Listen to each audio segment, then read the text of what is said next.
If you are looking to build a PC yourself, right now is actually a great time. I will show you the best PC builds for every budget and every resolution. 1080p, 1440p, and 4K. Explaining to you what you can expect out of these systems in case you want to buy a new gaming PC. So if you want to buy a new PC build in December 2023, this video is definitely going to be for you. The link to all of these components will be down in the video description. With that being said, let's start first. We have the budget system of the video for around $700. If you have less than $700, you can still get great performance, and you will have the budget alternatives in the description as well, in case you have a different one. But anyway, if you have around $700 to spend, you can get this system, which is going to be amazing for 1440p resolution. For the CPU, we have the Ryzen 5. Then for the GPU, we have the RX XT with 12 gigs of VRAM.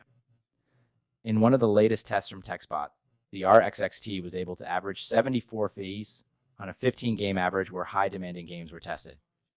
And then on that same test at 1080p, that number improved to over 100 FPS on average. So if you want a PC for around $700, that will get you amazing 440p performance, over 70 FPS high 2 trust settings in most games. But also if you want to play at achieve really high FPS, I think this one is an amazing choice in terms of price to performance. For the rest of the components, you get 32 gigs of RAM, which is going to be really good for gaming, but also for streaming and content creation. Then you get a B550 Pro 4 motherboard. For the case, you get the Neo Air ATX mid-tower case, which in my opinion looks pretty good.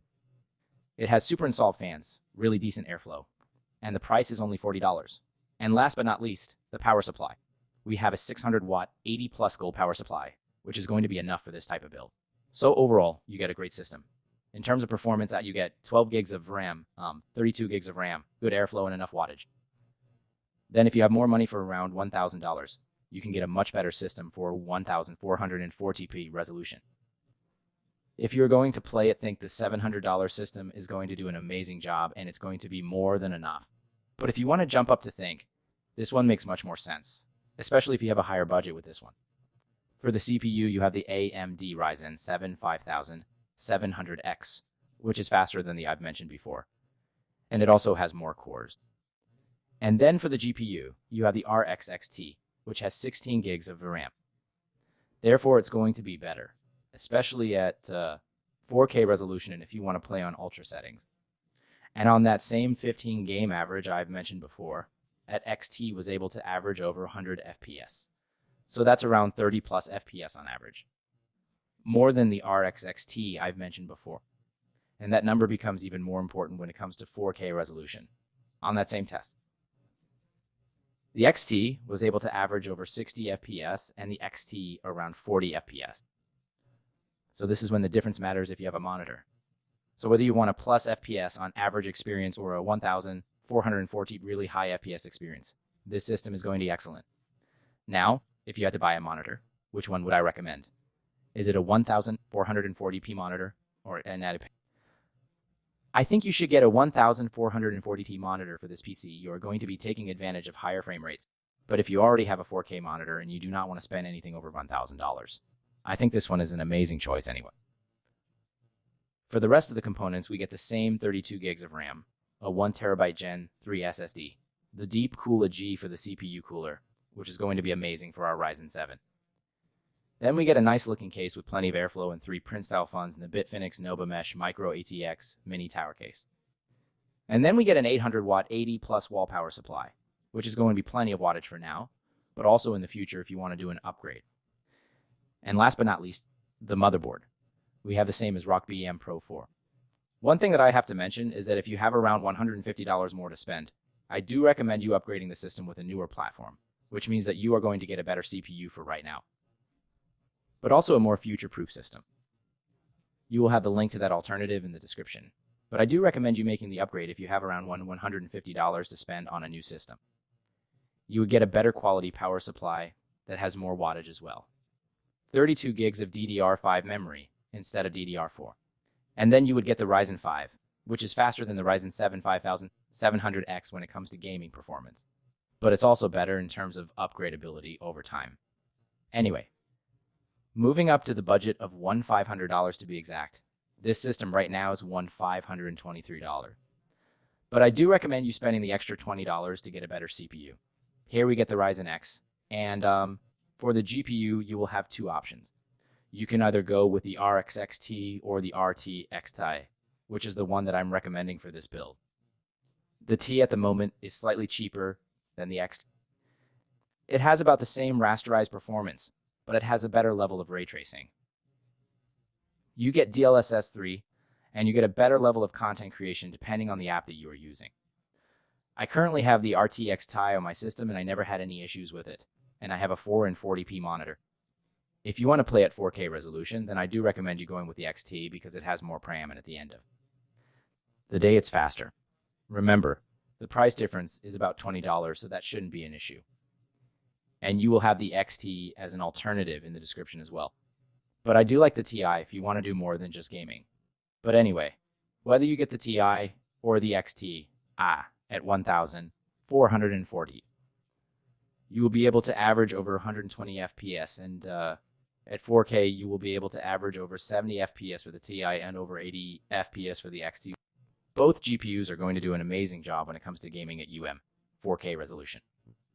For the rest of the components, we get the Gigabyte B 650 minutes MDS3H for the motherboard. We get Thermal Ride Peerless Assassin. For the CPU cooler, we get once again 32 gigs of DDR5 memory at 6,000 MHz. Then we get a 1 TB SSD that you can always upgrade down the line.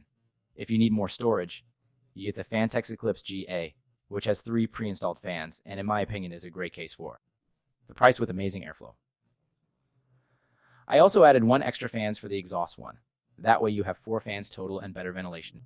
And last but not least, we have the power supply in the NC-XT-CA. This is an 80 rated 850 watt 80 plus wall power supply for a hang with dollars. The total price, as I said before, is $1,523 when I'm recording this video, and then with the last system we have once again 2 options. But I'm going to highly recommend you going with the first one because it's cheaper and it's going to give you about the same performance.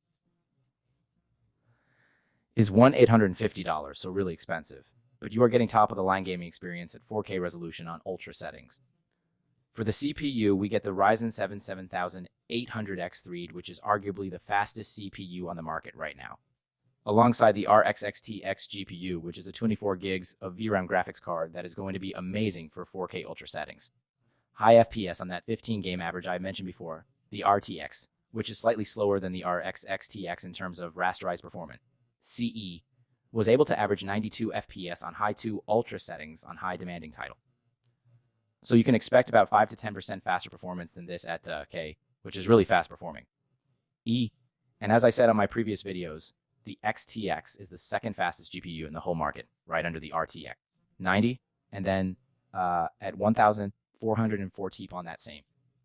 Game average, the RTX, which performs about the same as the AMD version, was able to average over 160 FPS, making it a really fast GPU for 1,440.